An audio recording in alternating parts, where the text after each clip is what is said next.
Hey guys, welcome back to the channel and the third of three horror movies that I watched this weekend,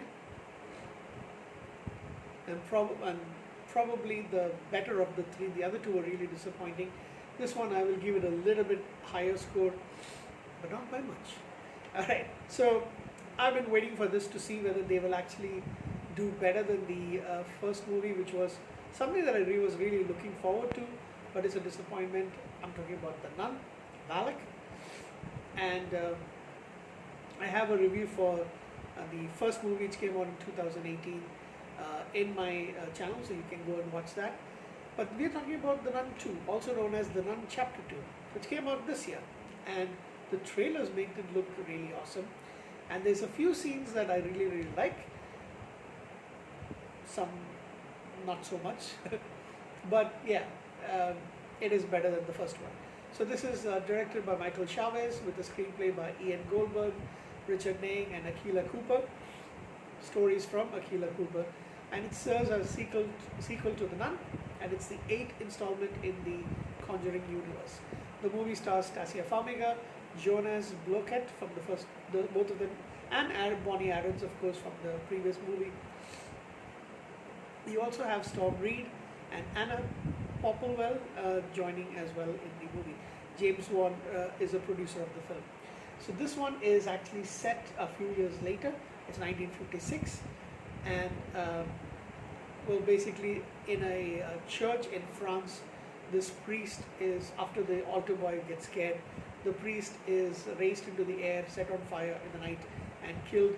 And you see what later we come to find out is the silhouette of Frenchie leaving, and you can see the shadow of the nun on the church. It's actually a really good scene, by the way. That's basically the monastery called so basically from the first movie, Sister Irene is now working in a convent in Italy. She's asked by the priest to go to the boarding school in France, and the reason is because Maurice is actually working there. He's working as basically like the handyman, does all the odd works around the boarding school, and he befriends this young student called Sophie, whose mother Kate is also one of the teachers. Irene basically has a vision of Maurice asking him to save her, and then she is sent by the cardinal. That's the word I was looking for. Sent by the cardinal to go and investigate the death around Europe, and they know that Valak is back, and so because she's had previous experience about to defeat Valak, send Valak off, they want her to try and do it. Joining her is a young novice played by Storm Reed, and I'm going to say this. Storm Reed is basically the weakest link in the movie. She just stands out. That's a big problem. So this girl is not really, even though she was sent to become a nun, she is not really of the faith. So she's not really convinced by miracles and stuff. But she decides to tag along without the knowledge of the church that they were in, or the monastery that they were in, and decides to go a convent basically. Decides to go along with Irene, and well, it's good for her that she actually went, because she does help her new friend, Sister Irene. And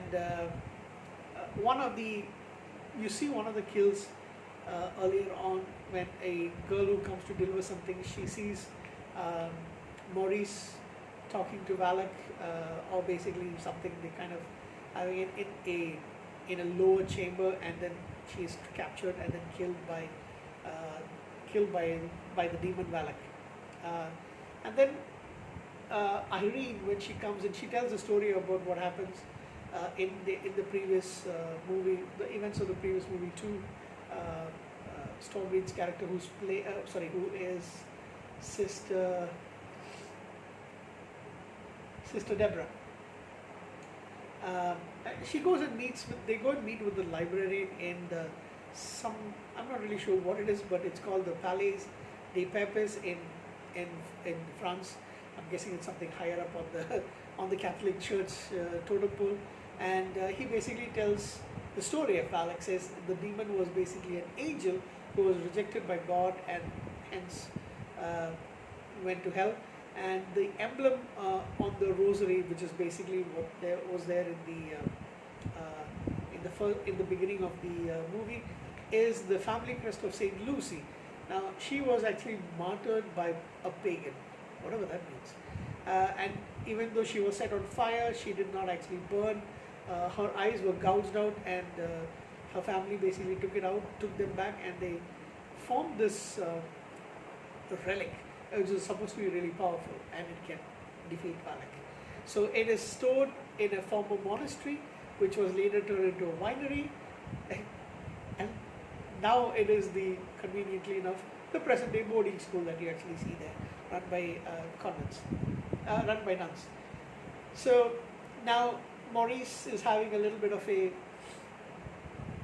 slight romance with Sophie's mother, Kate, and while they're dancing, he finally gets completely possessed. Oh yeah, before that, there's a scene in which there's two scenes which I really liked. One was he is sleepwalking and he is found by the headmistress, and she doesn't really know what he's doing.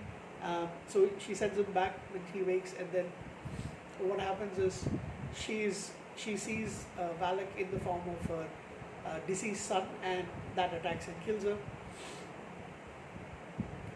And then in this area that none of the students or the staff of the convent is supposed to, or the boarding school is supposed to go to.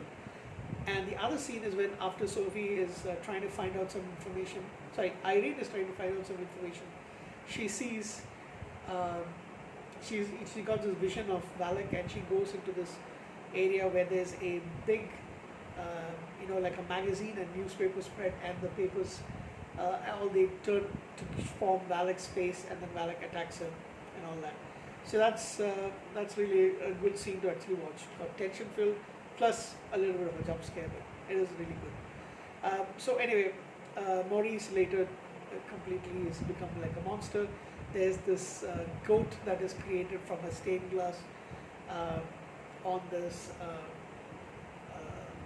in the chapel, and that becomes a monster as well. It's attacked the children, the girls in the nun, along with Kate, and Maurice attacks Irene and then chases Sophie, and the ladies, both Deborah and Irene, are able to convert the wine that's around there into the blood of Christ. I find myself wondrous just saying it. And then they're able to cast away Valak from Maurice, at least seem to win. And then Maurice can continue his job and stay on over there. However, Irene isn't very convinced. Oh yeah, and Deborah has found her fate, by the way, conveniently enough in the movie. And they are able to chase her away for the time being, but she isn't actually convinced. As you see the movie, towards the end of the movie, she is concerned when she watches Maurice go on with Sophie and Kate, which is actually turns out to be she's right, because you get to know the rest of the story in the Conjuring movies. So yeah, that actually does. He is not safe, the poor guy. So yeah, that's basically the movie. What did I think of it? First, let me tell you about the acting. Tasia Farmiga is fantastic once again. I really like her. She's a really good actress. The girl who plays Sophie is Caitlin Rose Downey. I think she's Irish. Good little sweet kid. Her mom, Anna Popplewell, Kate, played by Anna Popplewell, is also decent in the movie. Bonnie Aarons, of course, is scary once again. The weakling, Jonas Blockett as well, as charming and fun as Maurice, and of course when he does turn also he's kind of scary. The weakling, like I said, is Sister Deborah, played by Storm Reid. Now Storm Reid, I recently actually sung her praises, to be honest, because she was in Missing, which I really loved, and I really liked her acting in that movie. She was also in The Suicide Squad, The Invisible Man, A Wrinkle in Time. I do remember Wrinkle in Time, not one of my favorite movies. Anything else that I've seen? 12 Years a Slave, but I think she was really young at the time. The thing is, she sounds and behaves a lot like a teenager in current times would behave. But this is 1959. She really stands out. 1956, sorry. So that's why I say she is the missing link. She doesn't act or talk or speak like somebody from the time. She sounds like a teenager from.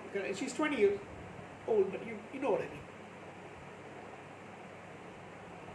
I almost thought she'd want to get a Starbucks in between and whip out her iPhone to place the order. So the story is kind of good. I wouldn't really call it great. I was a little bit bored for some of it, but as the movie did progress, it was much better. I give it a 7 out of 10. It's interesting. It's still not one of my favorite Conjuring universe movies, but it's better than the first Nun movie. It is a little bit more scarier. The Nun is scarier in this movie, so that way it is actually better. I would give it a 7 out of 10. Not bad, but they could have amped it up a little bit more. That's it for me for tonight. Take care. I'm going to watch some football. Champions League matches going on, so peace out.